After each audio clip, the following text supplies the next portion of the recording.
Absolutely. Yes. Welcome. Welcome. Thank you. Hello. My name is Jason Wallace, and I am the restaurant scientist and the director of business solutions at EatOkra. And on behalf of EatOkra, we would like to thank you for registering for the second of 4 educational webinars executive produced by EatOkra. These educational webinars are designed to empower emerging and existing established Black restaurateurs, food truck operators, and caterers. Today's session number 2, Food Truck 101. So let me tell you a little bit about EatOkra. EatOkra is the go-to app for discovering Black-owned restaurants nationwide. EatOkra is where food, culture, and community link. EatOkra has connected over 300,000 foodies to culinary creators and restaurants like yourself. And at EatOkra, we help restaurateurs and food truck operators discover methods to grow and scale their businesses by providing access to industry experts and leaders like we have tonight. Going forward, we're going to want you to tell a friend, bring a friend. Make sure that you include all of your colleagues out there now, in this, especially in this particular economic climate. Tonight's discussion is the perfect time to actually think about starting a food truck, and if you already have one, how to expand it. And every Monday, I want you to come back, 7 p.m., every Monday throughout the course of April. We're going to be here on the 19th. Oh, actually, we're going to do the 19th and the 20th. That's going to be a Monday and a Tuesday, part 1 and 2. And then we'll be back on the 26th. So make sure you block out your calendars and you come and you get this education because it's valuable information. This is the reason why we are here. Before we get started, I always like to thank our partners. We have partners that really support us, and we're grateful to them, and we want them to know that. PepsiCo, Uber Eats, Dashable.com, and then we do collaborations, and we have done collaborations with Apple Guides. So I'm sure some of you saw some of the Apple Guides that we put out for Black History Month. So again, please continue to tell a friend, download the app if you haven't already done so. EatOkra, the app. You can go to the website at eatokra.com, www.eatokra.com. If you are an existing restaurant already on the platform, we need you to make sure that you actually claim your restaurant. So being on, maybe someone recommended your restaurant or we added your restaurant on, but we need you as an operator to actually go and claim your restaurant, and in that way you can actually control the content, the photos, and the information that goes out to the world, really, to the world. And if you need any help, you could always email us. You can reach out to our business services director, Kevin Edwards, and he will be glad to assist you with claiming your restaurant. So let's talk a little bit about today's session. Today's session, Food Trucks 101. I am honored and humbled to announce tonight's expert. She is phenomenal. I've had conversations with her. She's extremely knowledgeable. And, you need to get a pen and paper and take some notes because she's going to be dropping many, many knowledgeable points in reference to food trucks. So without any further ado, please allow me to introduce to you Miss Ariel Smith.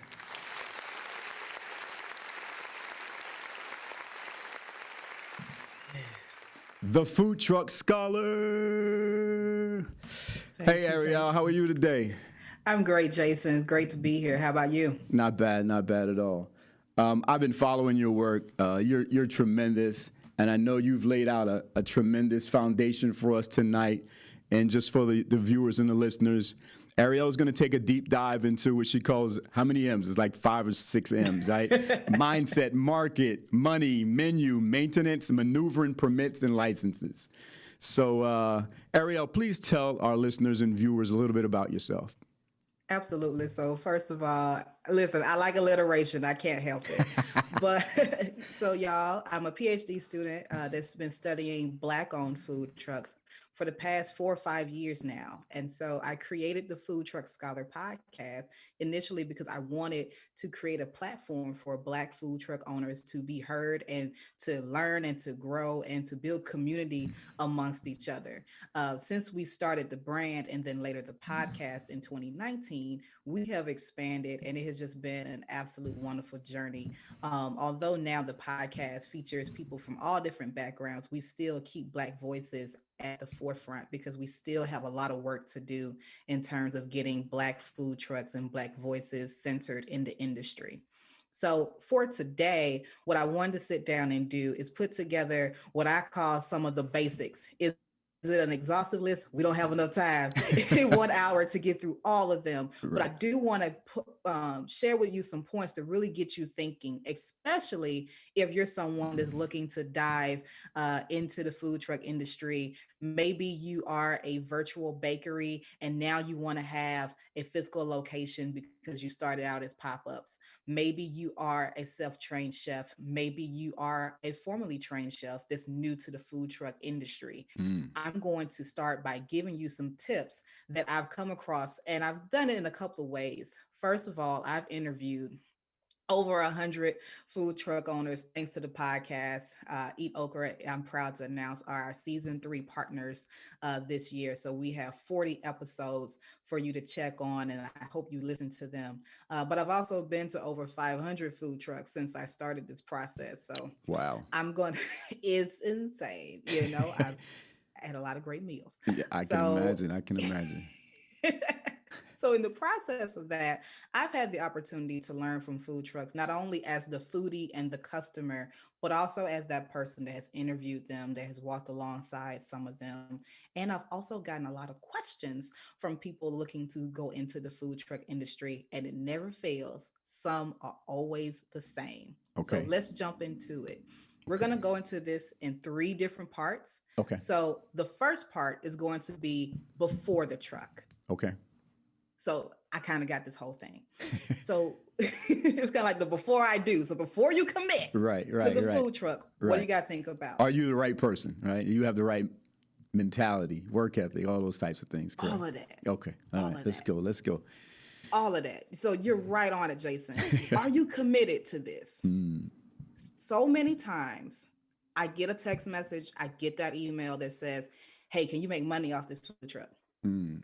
Well, yeah, you can make money off of anything if you got the right product, if you got the right plan. That's not the first question. The first question is, hey, you're in Alabama. That food truck gets real hot. Mm. Alabama gets hot. Mm. Inside a food truck can be upwards of 160 degrees. You can be standing on your feet for hours Mm. with no break. Mm. Do you want to do that? Right. Your food truck may be in Indiana where we get negative 10 degrees. Right. Now, they don't always stay year round, of course, but Right. it can get really cold. Those Are you extremes. committed to that? Right.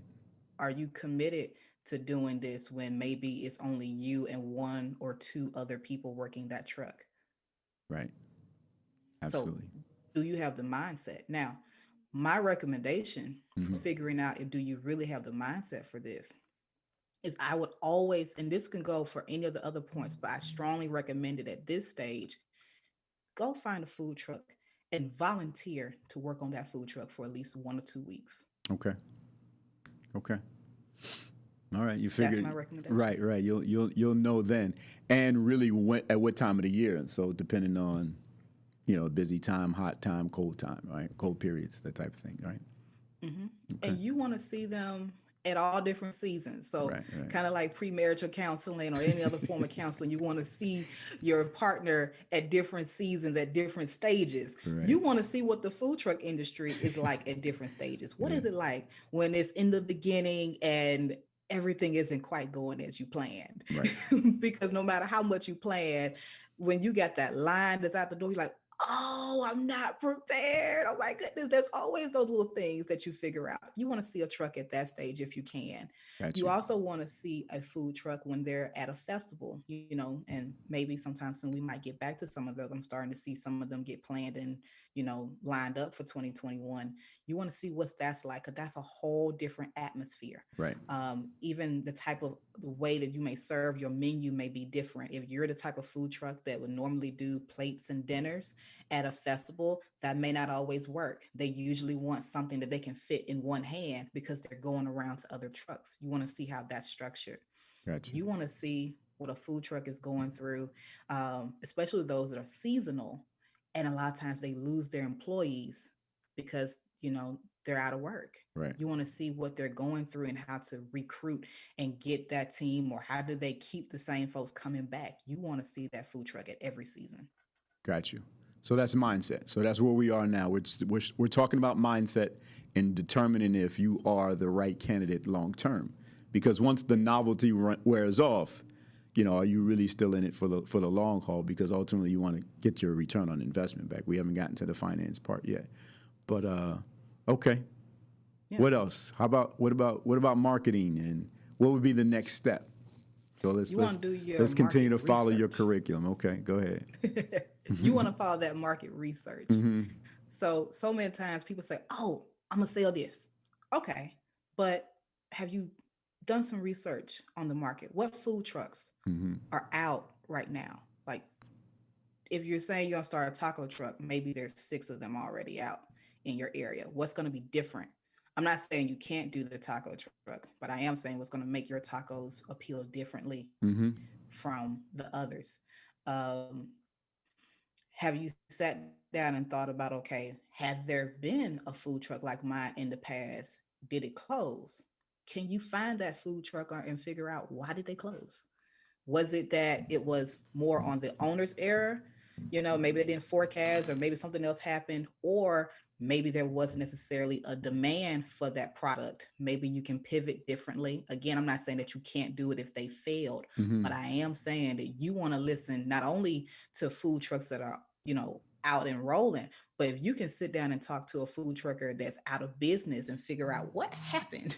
Was it an issue to the market? What was it? Mm-hmm. That's going to be very helpful. You Mm-hmm. want to know what your market is also telling you that people are interested in as well. Okay. So in terms of marketing, in terms of positioning, how do you know where you want to position your brand, right? Do you, so let me give you an example. There's Dunkin' Donuts, right? Mm-hmm. And then there's Starbucks, right? Mm-hmm. So clearly you're still talking coffee, but, there's a difference between the construction crew that's building a 10-story skyscraper, going to Dunkin' Donuts and coming back with a box of Joe versus Starbucks. So when someone is coming up with a concept of a food truck, what are your recommendations in terms of brand positioning and pricing? So the difference between those two is they have 2 different customers. So Mm-hmm. yes, they're both coffee drinkers, Mm-hmm. but they're different type of coffee drinkers. Already when you think of Dunkin' Donuts, you're thinking about the average Joe. And I think that's the model, like a cup of Joe for the average Joe or something like that. Construction worker, you got a whole avatar in your mind. You got a profile of what that person looks like. What do they do? What type of coffee they probably drink, and why they would drink your coffee.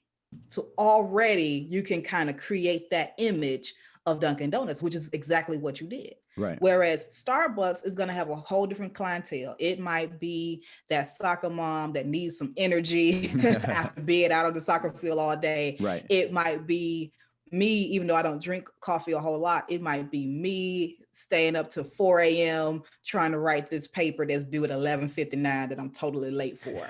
You kind of created this image of who is actually using or drinking the coffee.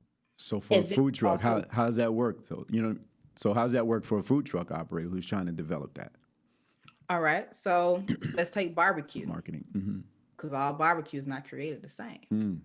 Preach, Right. preach. Put that smoke So on in my meat. See, barbecue ain't created the same. So I have one pit master. He said, I do this very high quality type of barbecue. Mm-hmm. I'm looking at the market of my area. Who are my demographics? I'm looking at what do they normally go for. So they're normally positioned at a farmer's market.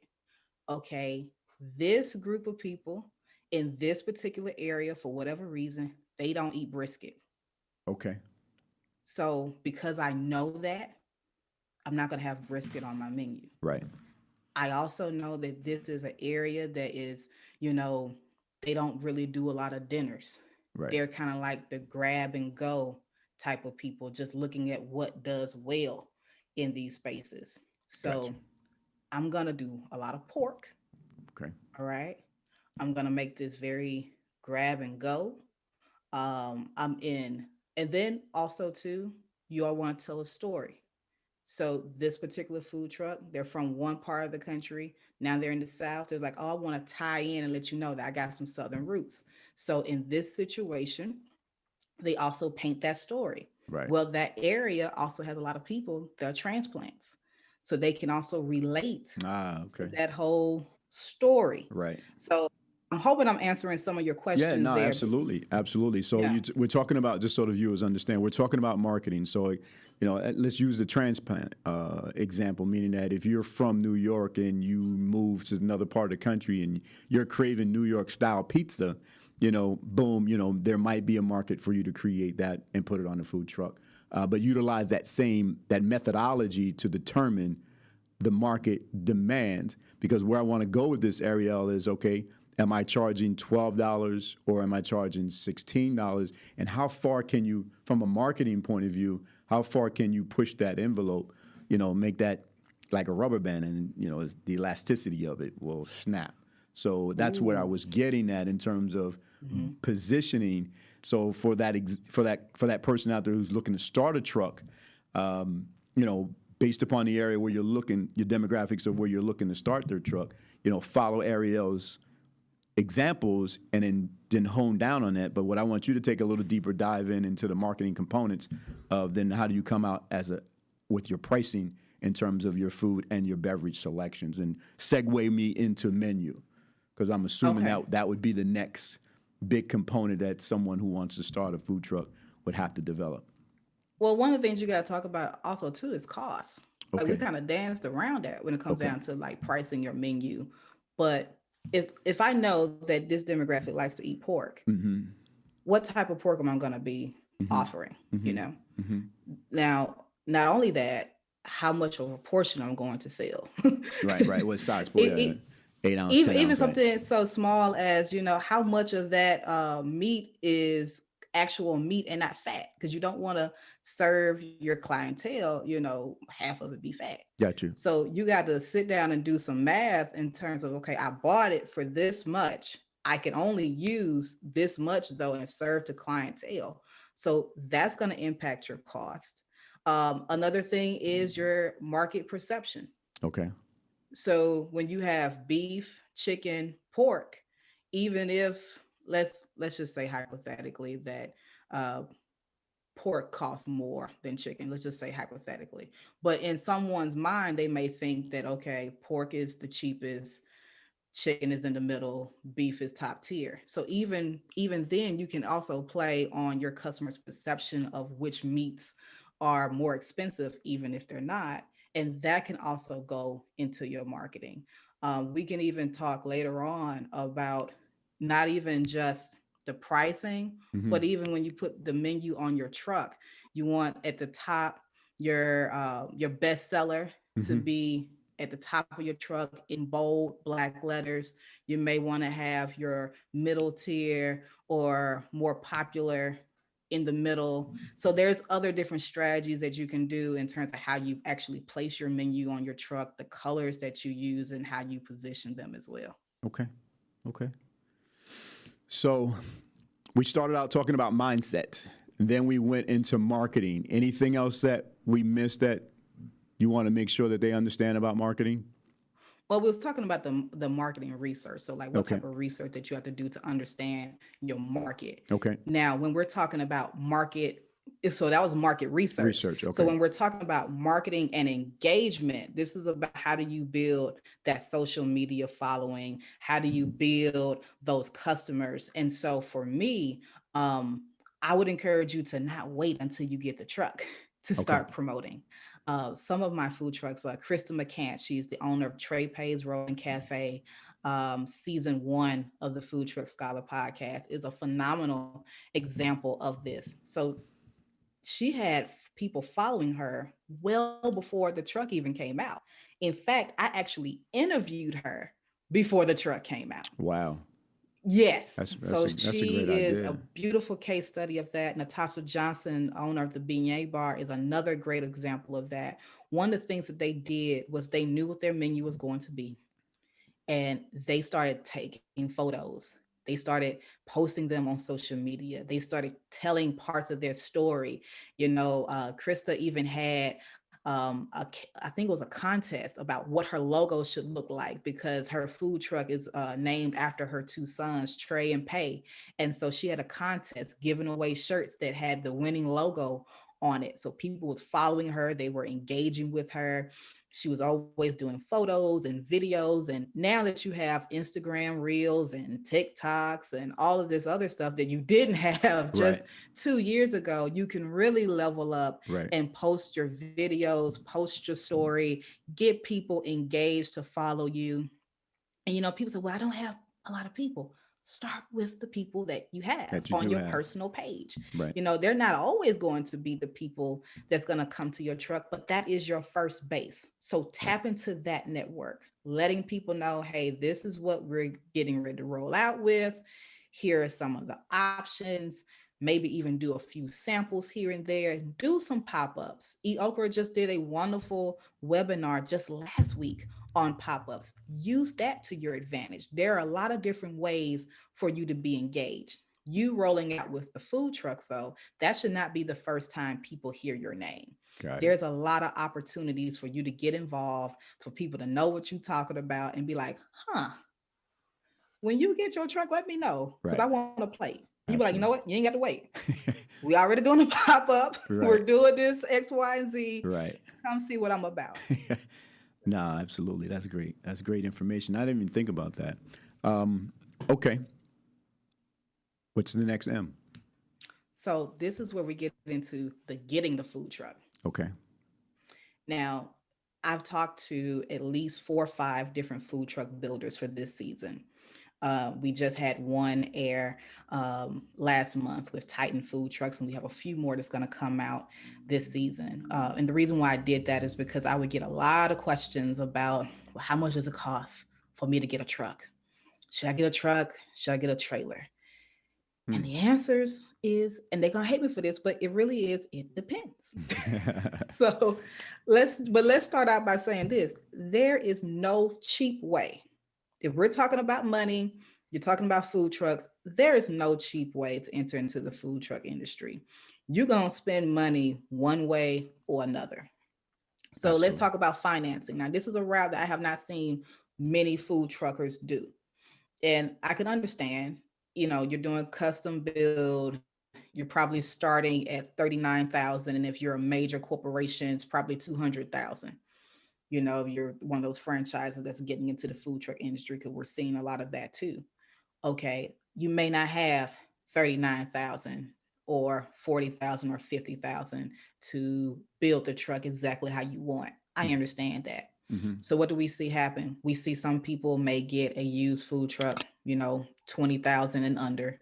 We may even see some people take old freighter trucks, like an old Golden Flake or UPS, FedEx, whatever, even sometimes old USPS freight liners, and you do the do-it-yourself remodeling. All of that's fine. Yes, it's going to be cheaper to get it done. I know of quite a few food trucks that have done a great job in doing so, but either way, it's going to take time and money.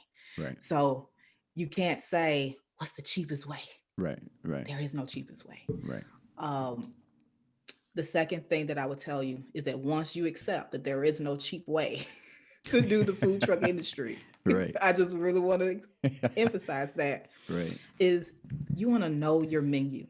Now, we talked about the menu earlier, and I'm going to hammer the menu all throughout this talk because that's important. Okay.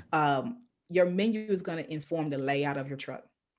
So if you need fries on your menu, but you don't think about that and you get a truck that doesn't have like a space for a deep fryer, you're not in good shape.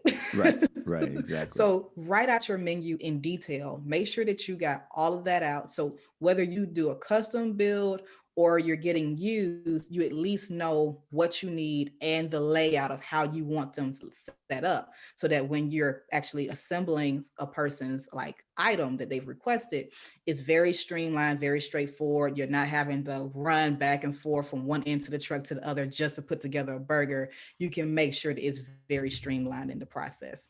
Got it. Got it. The Got it. other two, go ahead. I'm No, sorry. no, no. I was just going to say before you go, I just want to let the viewers know you can ask questions. Please submit your questions within the chat, and we'll be fielding those questions for Ariel. So as she's talking, I know I'm writing down. I got questions in my. I got like 8 questions in my head now.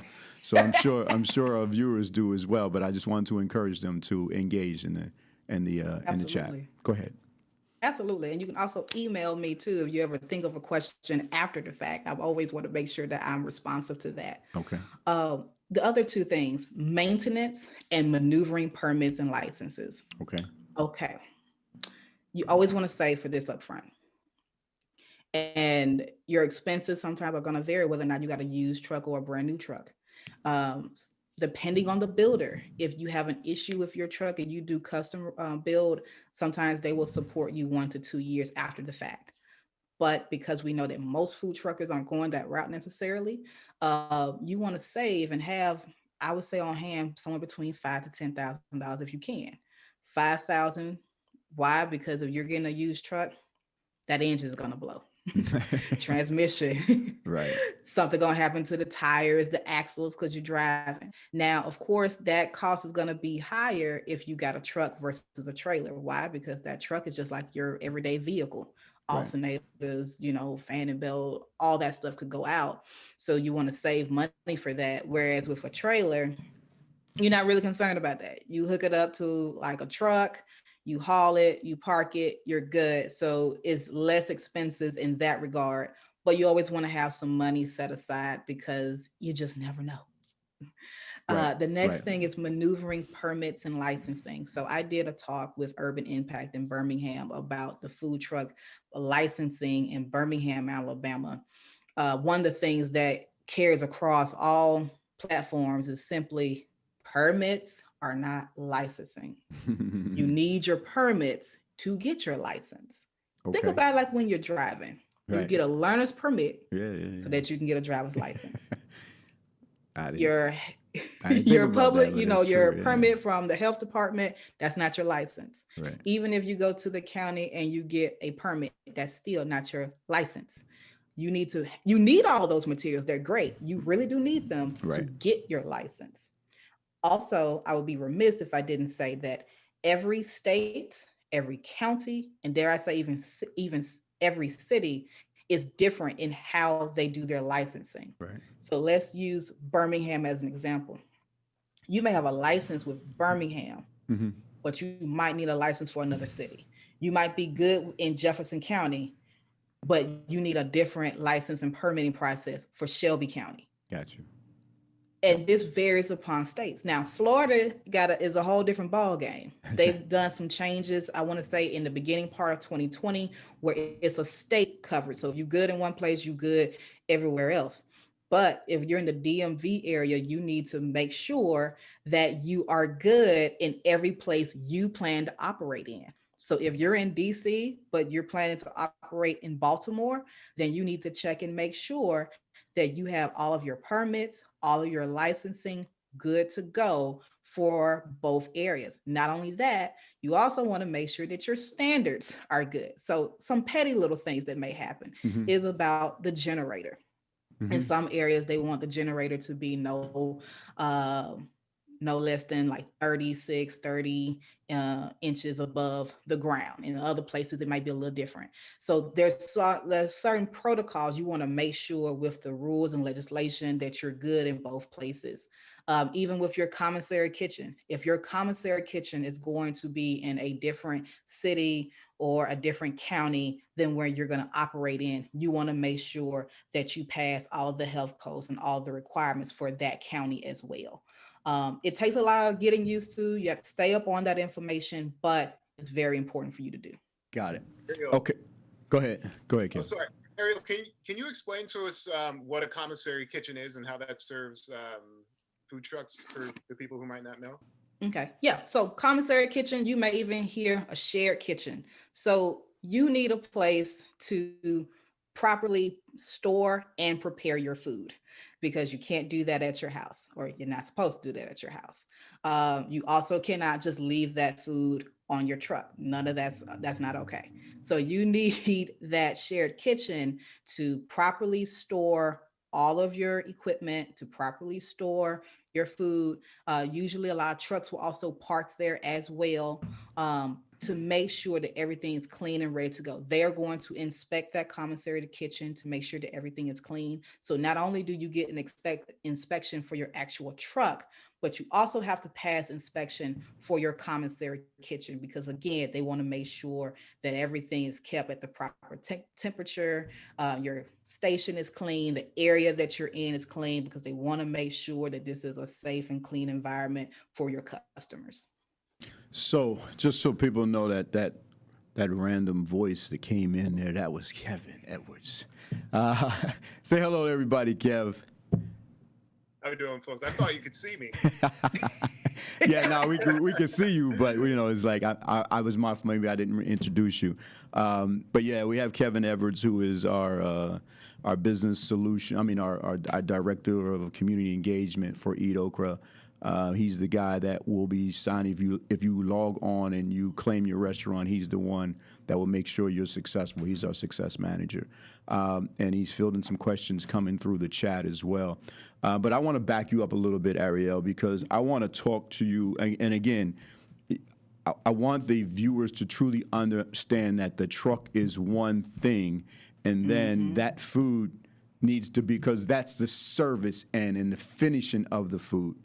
Right? Meaning, right? So, and I'm not a food truck scholar, but I know a little bit about restaurants. So the preparation of the food, the cold storage of the food, Yes. bulk, right? Bulk storage. So when you get on that truck, I'm assuming that there's probably 200 to 300 portions of whatever that menu is. But I want the viewers and the listeners to really understand that the commissary component of it is a necessity. It's required in order for you to justify and be legitimate in whatever county, municipality you're in. So that means that you need to have a license approved facility somewhere where your food is being delivered to when you order food or you're storing food and prepping it. But then more importantly, Ariel, I want to ask you, can you take a deeper dive into insurance? And I'm understanding that there's a truck needs to be insured. And then I don't know what type of liability insurance is if somebody trips outside of my truck, or then my equipment. So if I bought a $60,000 truck that came with restaurant equipment, then is that equipment also insured if it breaks down? Are there warranties? And then the actual business needs insurance. So can you speak to those, like that component of it? Because I think that's infrastructure that the viewers and the listeners will need to better understand. Yes. So I'm actually bringing on to my podcast someone who does food insurance for food trucks so that I can gain an even greater understanding of it. So what I will say is this: yes, you do need your general coverage insurance. You also need your liability insurance. Right now, I can't go in depth with that. I like to speak on it when I have all of the layouts, what it's going to cover, what it doesn't cover, but I will have that person on my show. Okay. What I will say, though, is that many food truckers go uninsured, and that's a dangerous thing. That's why I wanted to talk about it. Talked to several food trucks that had some type of accident, whether it was the generator exploded, something happened where maybe someone stole the food truck. This is a season where a lot of food trucks are getting stolen. Oh, wow. And we haven't talked about that. And it happens. I've talked to food truckers who've had their material vandalized. So we don't talk about this part of the food truck industry like we should. Right. But this is where it's helpful to have insurance. People are so excited to get their truck. They're so excited to be making money. They don't think about the insurance when you totally need it. You never know when that person is going to, even if your food was good, or maybe you did make a mistake and someone got sick from your food. Are you covered? Right. You know, if someone is coming after you and I've seen it happen a lot of times where maybe you didn't do anything to them, but for whatever reason, you know, they're slandering your name out in public. Do you have insurance to cover that? Even though this is a totally different thing, I also want to pause right here, Jason, and say trademarking, intellectual property is important. I've seen some food trucks where their concept has been taken, where Wow. parts of their name has been taken. Wow. Everybody knows Slutty Vegan, Pinky Cole. Her original food truck was called the Slutmobile, Okay. but she didn't trademark that. Someone trademarked it and sent her a cease and desist letter. Ooh. So that's when she came out with some other trucks, there was like the big old slut and the little slut. But look at what happened. Right. Trademarking. So Right. this season on episode 4, I sat down with my own intellectual property attorney, Ashanti Rosier, and talked about what does it mean to trademark? How do you trademark? What's the difference between a trademark, a trade dress, having non-solicitation agreements, non-disclosure agreements, because these are all the ways that a lot of food truckers and entrepreneurs as a whole find themselves unprotected. This is why y'all need to come and watch these webinars every Monday and log into EatOkra, because we drop knowledge, education, things that you need to know. We're a resource, free. Let me just say that again. These are free Yes. educational webinars, and we're bringing industry experts that are teaching us the things that we need to know to build wealth within our communities. What's next, Ariel? Any questions we got in the chat, Kev? Yeah, we got one from Adrian. Wants to know what the expected cost for a commissary kitchen is. Those actually vary. And let me tell you why. One, they're going to vary by area. And two, they're also going to vary by whether or not you actually go to a set aside commissary kitchen or you work out a deal with a restaurant. So I know of some areas where they don't really have a lot of commissary kitchens. So what they will do is that they work out a relationship with a brick and mortar restaurant and say, hey, I need a commissary kitchen. I can only afford maybe $175 a month. I need to work out this relationship with you. Can I have my materials here and keep the proper storage? It can really vary. You have seen some food trucks, some commissary kitchens that be through the roof, highly expensive, $500 a month, even higher than that, unfortunately. Then you've seen some that are fairly reasonable. So it really depends on your area. It's going to depend upon how many commissary kitchens you actually have in that area. It's going to depend upon if you're going to, you know, do a shared space with an actual restaurant. Something that I'm starting to see take off now. I know of one area in Kentucky that's doing this, but there's actually starting to be some commissary kitchens that do a pay sliding scale, especially for people of color who are food truck owners. So I'm hoping to see more of that take off. So you really have to do your shopping, and I would tell you to not be afraid to shop around. Some commissaries actually have a wait list, especially if you're in places like Georgia. Yeah, I mean, for me, I could tell you that I would recommend food truck operators doing a collaboration, right, a co-op, and, you know, finding some industrial space and renting it and splitting it amongst the trucks. And, you know, that's a business model. Trust me, I got enough businesses that I run and enough business ideas. So this is a freebie for y'all. All right, I'm not gonna send y'all. I'm not gonna text y'all an invoice for this. Right. So listen to it. There's a void out there. There's a demand clearly for food trucks to have commissaries, affordable commissaries, and somebody who's got some real estate and put some refrigeration and make it clean. So the Department of Health can come through and inspect, and some dry storage. I'm just dropping all the nuggets of things that need to be in that commissary, right? So they need dry storage, they need walk-in refrigeration, they need walk-in freezers or reach-in freezers. So all of those things, they need sinks, they need vegetable sinks, they need grease traps. So they need all the things that a large kitchen would need, but in a all the ventilation, all that stuff, you know, and they need it in an environment that is clean and safe and affordable. So and scalable. and yeah, For so Food Truck Nation, get together, and it needs to be so, and it needs to be strategically, so you can't be too far away from where they are. Nobody wants to be now that is a problem. 50 miles away from a commissary. Now I got to drive and the gas and all that. Go ahead, I told you I was going to tee you up, girl, and you just knock them out the park. Go ahead. See, now that is a problem because you got some food trucks that are 30, 45 minutes out from their commissary. Gas, and tolls, while you're giving that free nugget, I'll say another thing is food truck parks. The parks and the commissaries, those need to be two things that I'm seeing more and more people get into. Yep. Because we do need that infrastructure, but I'm just saying, commissary, food truck park, those could be some really great things to leverage out. We're talking to the food truck scholar, y'all. I told you it was going to be good.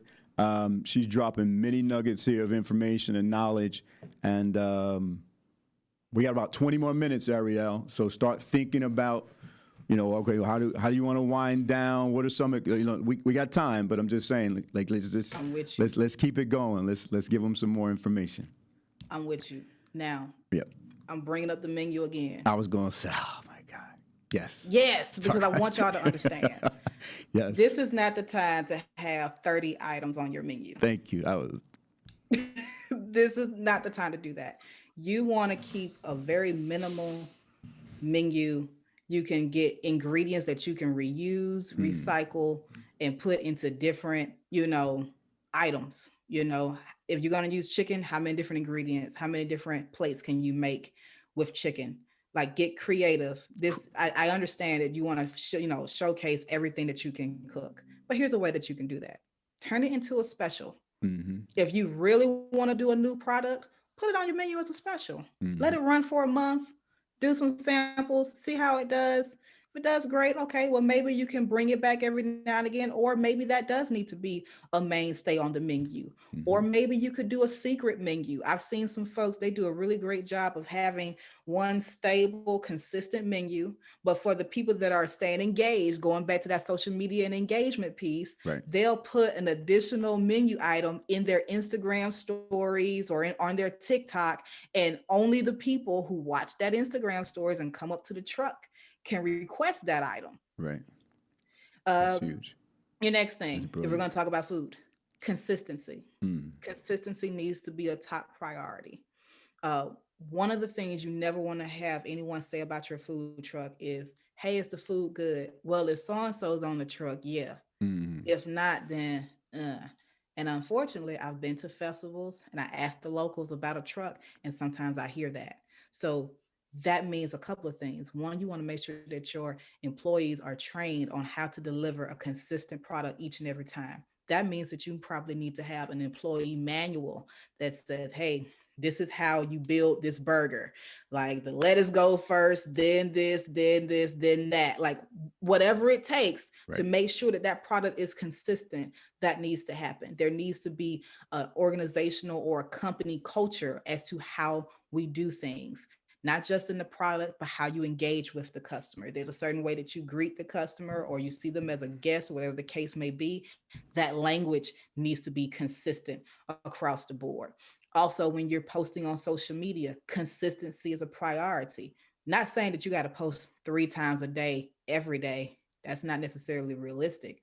But if you're going to post every other day, or if you're going to post 5 days a week, be consistent with that.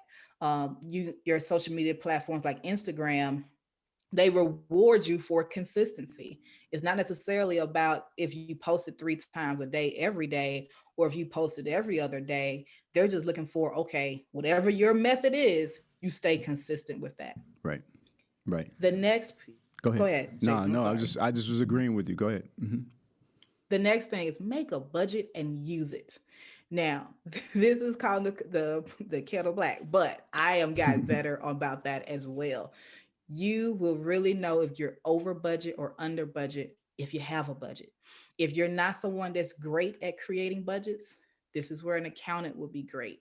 This is where someone who is a food trucker that is great at making budgets, ask them for their spreadsheet. Take all their personal numbers out, but keep the formulas there.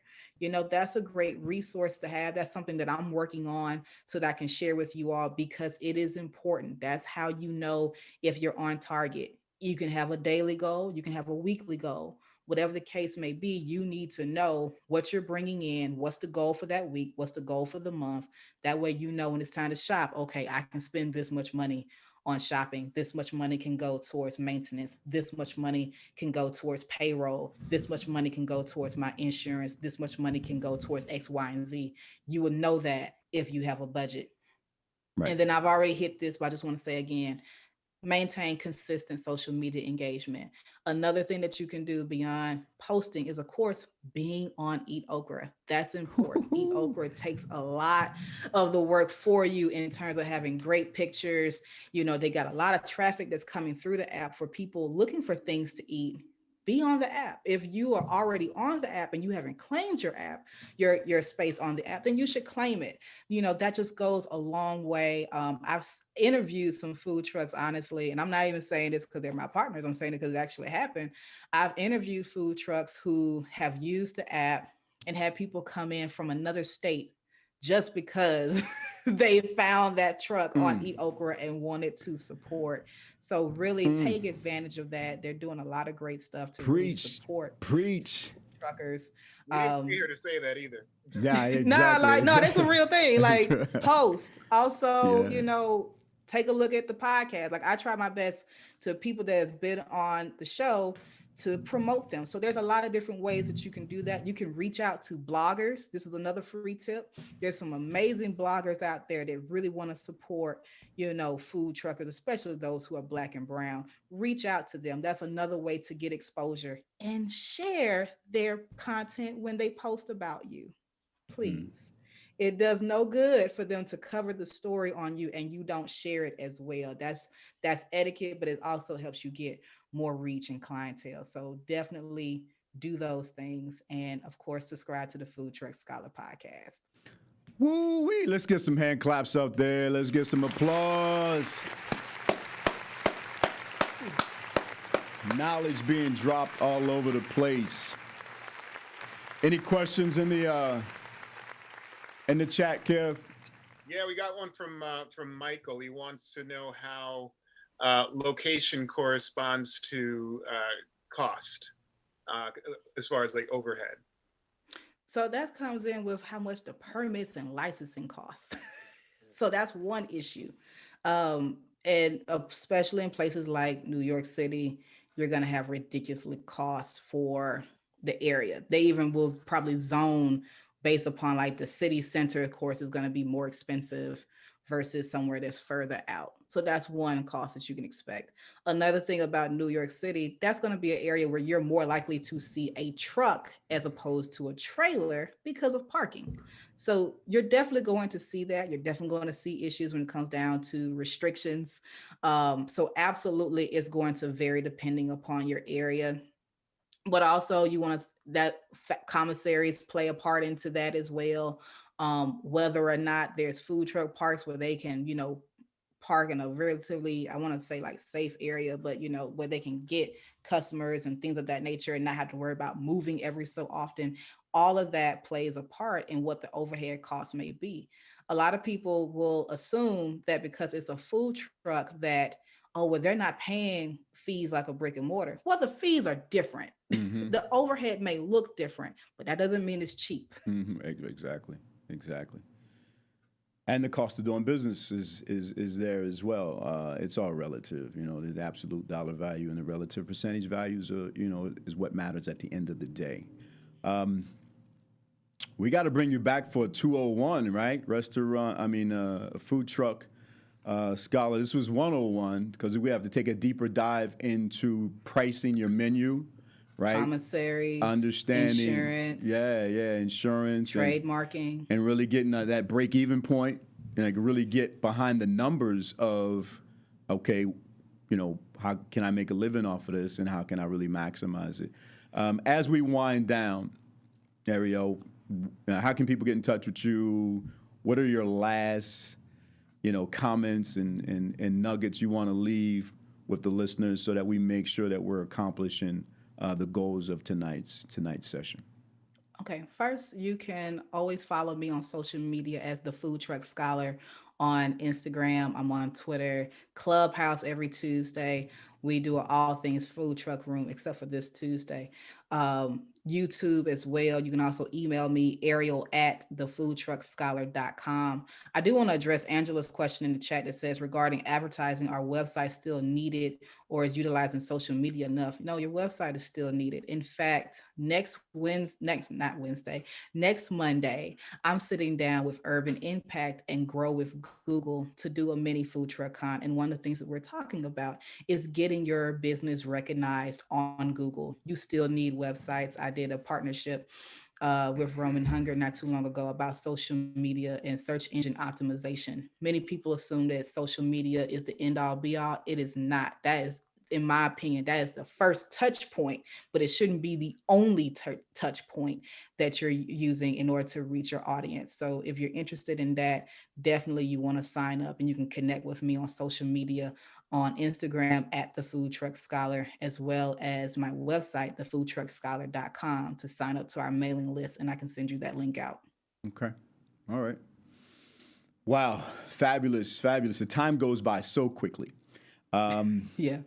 So let me just, as we wind down, let me say a few things again. If you have not already, go to EatOkra, download the app, register your business, and gain access to over 30,000 foodies looking to support Black businesses. That's the whole point that I don't think people really get. When people are purposely looking to support a Black restaurant, they're going to EatOkra. And, if I'm in Texas or Mississippi or North Carolina, South Carolina, and I want to support a business in my area, in that area that I'm in, I'm going to go to EatOkra. So we really need you to go and download the app. And those restaurants want to claim. Kevin, you want to speak to any membership issues, or he can take a deeper dive into what that looks like and how people claim their restaurants. Absolutely. Actually, first it's 300,000. Not 30,000. Okay. Okay. Oh, okay. All right. I'm sorry. Get them right. Yeah. Absolutely. But for our food truck operators, especially, a lot of people don't know that we have a map and scheduling tool on our app that's made specially for food truck owners. So that if you have a food truck and you're on one side of town Monday, Wednesday, Friday for lunch, but then you skip over to the other side of town in front of the Senate building for dinner, when court gets out, you can upload your schedule with a description of like where you're going to be, certain times, and it makes it much easier for our customers to find you. So if they log on to the app, they'll be able to see where you're going to be and when.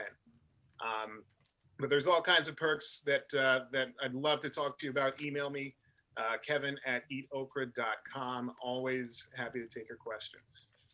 Kevin is an awesome guy, and I got to give Kevin a special shout out because he actually is the one that kind of does, kind of executive produces these webinars. And Kevin, I want to thank you publicly for all the work that you've done and lining up all of these wonderful speakers, these industry experts. Kevin is the guy that's really communicating. You don't even understand how many emails. Actually, it's almost too many emails for me, but go back and forth between him coordinating all of our industry experts.